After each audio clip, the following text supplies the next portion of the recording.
Shalom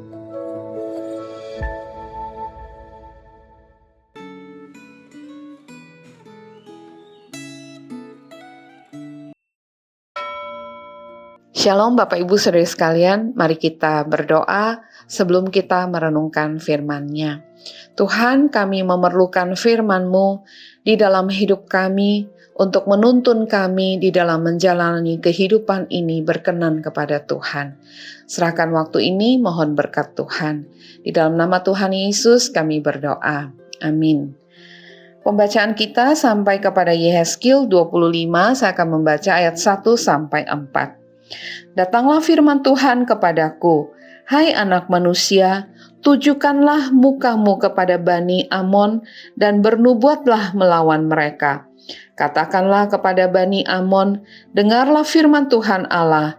Beginilah firman Tuhan Allah, oleh karena engkau menyerukan syukur mengenai tempat kudusku, waktu kekudusannya dilanggar, dan mengenai tanah Israel waktu itu dijadikan sunyi sepi, dan mengenai kaum Yehuda waktu mereka harus pergi ke dalam pembuangan.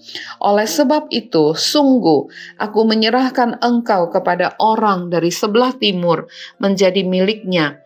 Mereka akan mendirikan perkemahannya padamu dan membangun tempat kediamannya. Mereka akan memakan buah-buahanmu dan meminum susu ternakmu. Tema kita hari ini bangsa-bangsa di tangan Allah. Memasuki pasal 25 sampai 32, fokus nubuat Nabi beralih dari penghakiman atas umat Tuhan kepada penghakiman atas bangsa-bangsa. Hal ini menunjukkan bahwa Allah bukan hanya hakim atas Israel, tetapi juga atas seluruh dunia. Allah menilai setiap hati dan setiap bangsa.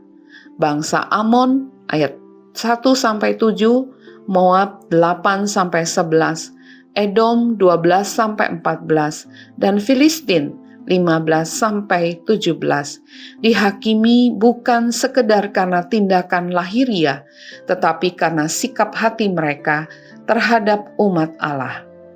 Pertama, dosa utama bangsa Amon bukan sekedar permusuhan, tetapi bersukacita atas kehancuran Yerusalem. Mereka senang melihat Israel jatuh dan berkata, "Syukur." Mereka menertawakan saat Bait Allah dinajiskan dan tanah Israel dihancurkan.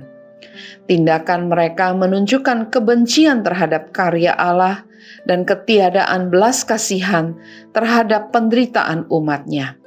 Akibatnya, Allah menyerahkan mereka kepada bangsa timur.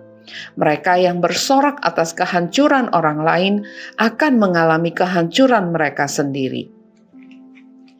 Kedua, bangsa Moab berkata, "Sungguh, kaum Yehuda itu sama seperti semua bangsa lain." Ini adalah penyangkalan terhadap kekhususan umat perjanjian. Mereka mereduksi umat Tuhan menjadi sekedar bangsa biasa, mengabaikan relasi khusus antara Allah dan umatnya.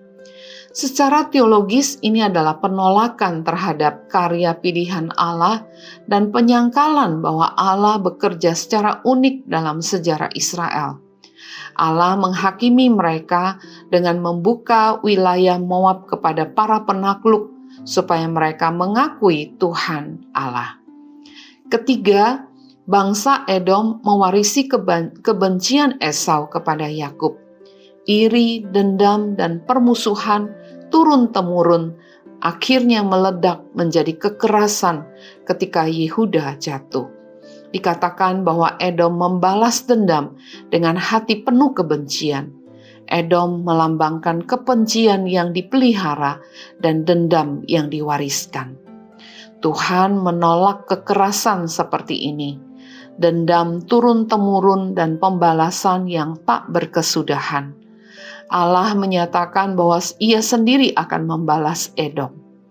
Keempat, sebagai musuh klasik bangsa Israel, bangsa Filistin melakukan pembalasan dan membalas dendam dengan kebencian dalam hati untuk membinasakan dengan rasa permusuhan turun-temurun.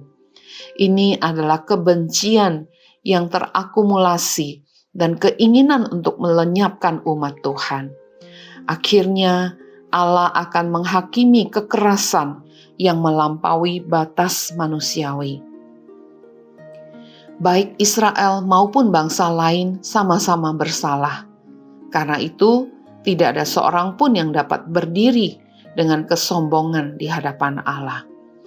Allah menghakimi bukan hanya tindakan, tetapi juga hati yang penuh iri, dendam, dan sukacita atas kejatuhan orang lain. Apakah hati Anda dipenuhi belas kasihan dan kerendah hatian, atau Anda justru diam-diam menikmati kegagalan orang lain? Mari kita berdoa.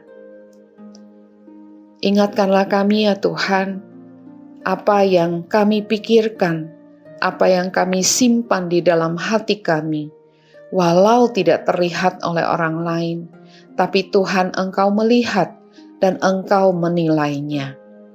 Biarlah kami boleh benar di hadapan-Mu, hati kami boleh lurus di hadapan-Mu, sehingga Tuhan kami boleh berdiri di hadapan Tuhan.